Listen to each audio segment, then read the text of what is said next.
Hi, this is Alex from PHP Academy, and this is another video tutorial for the new Boston.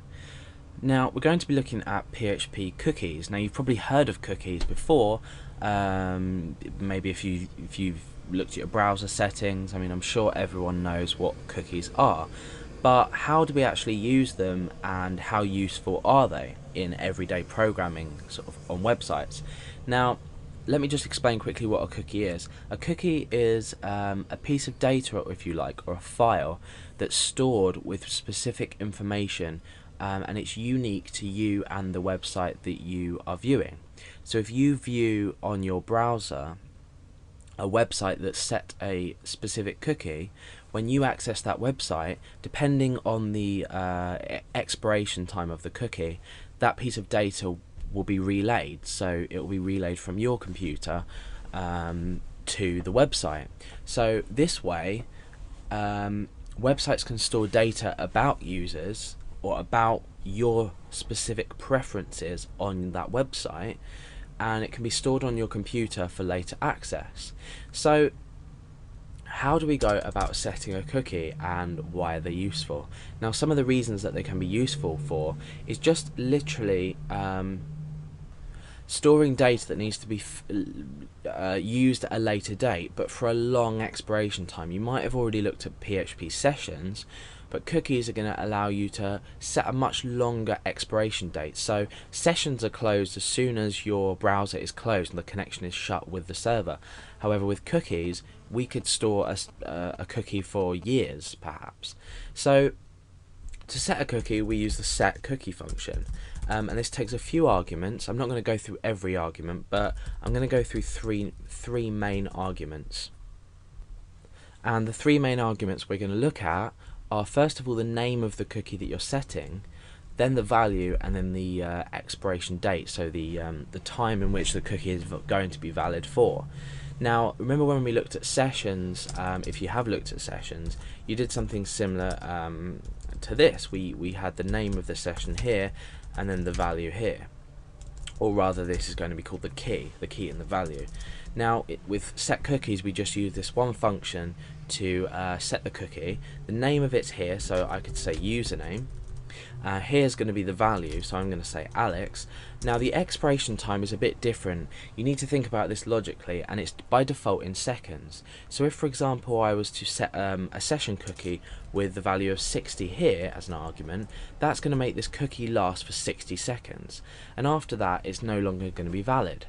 So we can test this. I'm going to create a session cookie with the value of 5.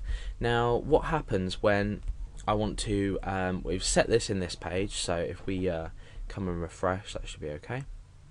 Okay, so we've set the cookie in this page. Now what happens when we want to retrieve this value in view? Now, within 5 seconds this would have already expired, so we're going to have to reset it in a minute. All we do is we say echo,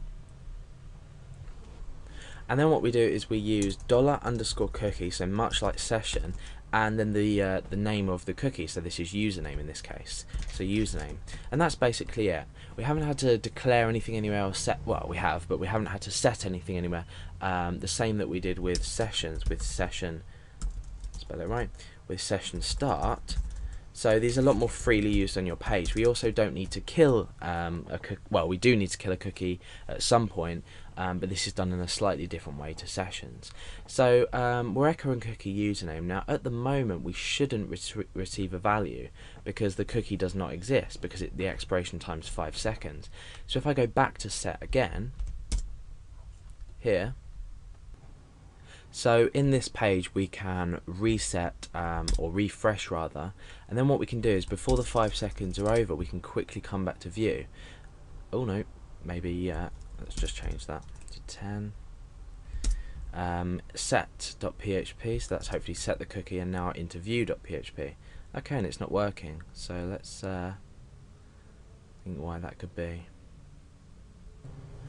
Right, okay, so yeah, okay, so I've forgotten sort of a vital part of this, and the point is that what we do is we in fact set a timestamp here, and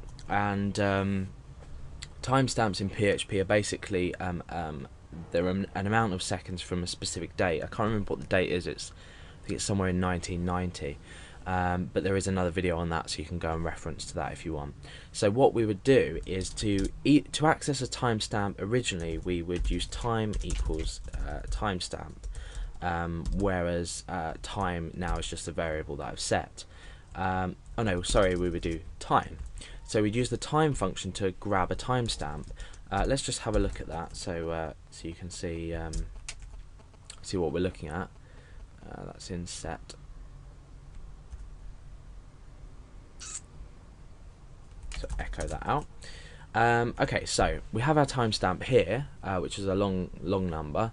Now what we do is when we set a cookie, we set it from the current time, so we can use this function within this function here, but then we add on the amount of seconds we want for it to expire. So then what can happen is we can do a check. It will automatically do it for us, but it will check against the timestamp plus 10. So it will check 10 seconds from now. So apologies for getting that wrong before, but it's just one minor thing I forgot. So let's test this out again. So so we've got set.php. Let's refresh. Now the cookie has been set. We come into view.php and you can see that it's being set. Now as I'm talking to you, eventually the cookie is going to expire because the timestamp is going to be less than the current date.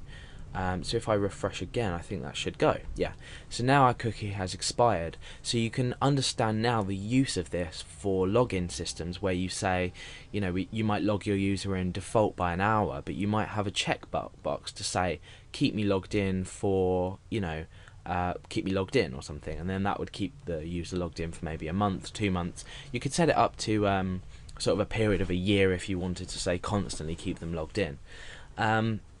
So that's basically how cookies are useful. But remember, the cookies are stored on the user's computer, so they're dangerous to use for things like sensitive data that you don't want the user to be able to change. For example, if you were to have a shopping cart and you had the total set in a cookie, you don't necessarily want this unless you're using some form of encryption or some other way to or some database usage to store this where the user can't make the change.